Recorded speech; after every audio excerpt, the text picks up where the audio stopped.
Hello বন্ধুরা, welcome back to my YouTube channel. আরও একটা নতুন ভিডিও নিয়ে চলে আসলাম। এই ভিডিওতে আমি একটা সাউথ ইন্ডিয়ান সিনেমার রিয়াকশান দেবো। তো ন্যাচারাল স্টার নানির সারিপাদা সানিভারান সিনেমাটা দেখলাম রিসেন্টলি, যেটা গতকাল নেটফ্লিক্সে রিলিজ করেছে। আগস্ট মাসে এটা সিনেমা হলে মুক্তি পেয়েছিল। এবং এই সিনেমাটার রিয়াকশন দেওয়ার আগে আমি একটা কথা বলি, যারা মশলাদার মাস অ্যাকশন সিনেমা দেখতে চান তাদের এই সিনেমাটা কিন্তু খুবই ভালো লাগবে। যেমন আমার কিন্তু এই সিনেমাটা দারুণ লেগেছে, দারুণ। কিছু কিছু পয়েন্ট যেগুলো আমার ভালো লেগেছে সেগুলো অবশ্যই আপনাদের সঙ্গে শেয়ার করব। প্রথমেই বলি, এই সিনেমার যে প্লট, গল্পটা কিন্তু বেশ ইউনিক গল্প।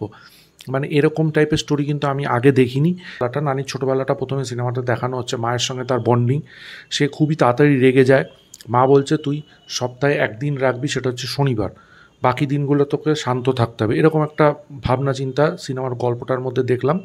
এবং সেই শনিবার দিনটাই সে কিন্তু রেগে যাচ্ছে, ঠিক আছে। ওর জন্য এই সিনেমাটার কিন্তু হিন্দি ডাবিংয়ের নাম হচ্ছে সুরিয়া স্যাটারডে। পুরো সপ্তাহতে যাদের যাদের দেখছে যে এদের ওপর তাদের রাগ হচ্ছে, সে একটা ডায়েরিতে লিখে রাখছে, তারপরে শনিবার দিন তাদের ওপর প্রতিশোধ নিচ্ছে, ঠিক আছে। এরকম টাইপের গল্প কিন্তু খুব একটা আমি দেখিনি। এই গল্পটা কিন্তু বেশ ইউনিক গল্প, বেশ ইউনিক। এবং নানির কিন্তু কেরিয়ারের সবচেয়ে হায়েস্ট বাজেটের একটা সিনেমা এটা, ঠিক আছে। এবং এই সিনেমাটা বিজনেসও কিন্তু খুব ভালো করেছে, খুব ভালো করেছে। যেহেতু মশলাদার সিনেমা এবং মাস সিনেমা, সেই জন্য খুব ভালো বিজনেস করেছে। এবং গল্পটা যেহেতু ইউনিক এবং নানি খুব পপুলার, ভীষণ পপুলার, এবং এই সিনেমায় দারুণ সে অভিনয় করেছে, সেগুলো তো আমি আস্তে আস্তে বলবই। এই সিনেমাটা যখন আপনি দেখবেন তখন আপনার মধ্যে কিন্তু একটা এনগেজমেন্ট চলে আসবে। কিন্তু একটা জিনিস বলবো, 2 ঘন্টা 52 মিনিটের সিনেমা এটা না হলেও পারতো। আরও কিছু সিন, আরও কিছু ট্রিম করা যেত, অন্তত 30 মিনিটস কিন্তু এই সিনেমাটাকে ট্রিম করাই যেত, এটা আমার পার্সোনালি মনে হয়। ওভারঅল কিন্তু সিনেমাটা বেশ ভালো, আমার কিন্তু দারুণ লেগেছে। এবার অ্যাক্টিংয়ের দিক দিয়ে বলি, সিনেমাটায় কিন্তু নানি খুব ভালো অভিনয় করেছেন, খুবই ভালো অভিনয় করেছেন। তার সাথে প্রিয়াঙ্কা মোহন যে নায়িকা, সে কিন্তু ভালো অভিনয় করেছে, তাদের দুজনকে খুব সুন্দর মানিয়েছে। নানির বাবার চরিত্রে যে অভিনয় করেছে, সে কিন্তু অনেক দিন ধরে অভিনয় করেছে সাউথ ইন্ডাস্ট্রিতে, খুব ভালো অভিনয় করেছে। জে সুরিয়া স্যার, সে তো এই সিনেমার একজন ভিলেন, বিশাল দারুণ ক্যারেক্টার।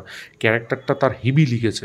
সে প্রত্যেকটা সিনে সে কাঁপিয়ে দিয়েছে, দারুণ ক্যারেক্টার। তার যে এক্সপ্রেশন, তার যে লুক, একদম খতরনাক পুলিশ অফিসার যে সবার ওপর অত্যাচার করে, সেই যে ব্যাপারটা এই সিনেমায় কিন্তু সে দারুণভাবে তুলে ধরেছে, দারুণভাবে হেভি করেছে। আর এই সিনেমার যেটা আমার সবচেয়ে বেশি ভালো লেগেছে সেটা হচ্ছে ব্যাকগ্রাউন্ড স্কোর কিন্তু এই সিনেমার দারুণ দারুণ। যখন লাস্টের ক্লাইম্যাক্সটা হচ্ছে, সেই সময় ব্যাকগ্রাউন্ড স্কোর আর সিনেমাটোগ্রাফি, হ্যাটস অফ। এগুলো সাউথ ইন্ডাস্ট্রি পারে। ওইখানে যে গ্রামের মধ্যে যে প্লটটা দেখানো হয়েছে, সেটা সিনেমার আরেকটা দারুণ দিক। ওইখানে কিন্তু ওই সিনেমাটায় ওই অংশটায় যেখানে অ্যাকশন সিকোয়েন্সটা দেখানো হয়েছে, জে সুরিয়া, তারপরে গ্রামবাসী এবং নানির মধ্যে, ঠিক আছে, ওর বাবাও সেখানে থাকবে, ওইখানে যে লেভেলের ব্যাকগ্রাউন্ড স্কোর করা হয়েছে, ওটা সত্যি দারুণ দারুণ মানিয়েছে। এবং ওইখানে যে ক্যামেরা করেছে, ওই যে ওটা ড্রোনেই করেছে, ওই যে বিভিন্ন ঘরের মধ্যে দিয়ে ক্যামেরাটা যাচ্ছে, স্লো ফাস্ট হয়ে, ওটা দারুণ দুর্দান্ত করে ফুটে তুলেছে, দুর্দান্ত। এবং এই সিনেমার বিভিন্ন ক্যারেক্টার, যেমন মুল্লি শর্মা, সেও কিন্তু এই সিনেমায় ভালো অভিনয় করেছে, দারুণ অভিনয় করেছে। আর প্লটটাও খুব সুন্দর, আর গল্পটা এত ইউনিকভাবে তৈরি করেছে, স্ক্রিন প্লেটা এত দারুণ, যেই জন্য এটাকে আপনাকে কিন্তু অ্যাটাচ করে রাখবে সিনেমাটা। যতক্ষণ আপনি দেখবেন, আপনি কিন্তু ঠিকভাবে এখান থেকে কিন্তু আপনি নিজেকে সরাতে পারবেন না, খুব অ্যাটাচ করে রাখবে আপনার। স্ক্রিন প্লেটা খুব টাইট এবং খুবই দারুণ একটা সিনেমা। এবং নানির ক্যারেক্টারটা যেরকমভাবে ওরা লিখেছে, সেইটা কিন্তু সত্যিই প্রশংসনীয়। এবং ওর যে লুকটা, হ্যাঁ, বাইক চালানো, তারপরে ফেটটি বেঁধে, মুখের মধ্যে ফেটটি বেঁধে সে যে মারছে মানুষজনকে, সেটা সত্যি অনবদ্য, দারুণ দারুণ করেছে। এবং ইউনিক গল্প, আমি সত্যি বলবো ইউনিক গল্প। এবং এরকম টাইপের গল্প সাউথ ইন্ডাস্ট্রিতেই করা সম্ভব, ঠিক আছে। এবং বলিউডকে কিন্তু এই সিনেমাটা ভালো রকম টক্কর দিয়েছিল, ভালো রকম হেভি করেছে, আমার ভালো লেগেছে। আপনাদের যদি সারিপাদা সানিভারান দেখা হয়ে গিয়ে থাকে, কেমন লেগেছে অবশ্যই কমেন্ট বক্সে জানবেন।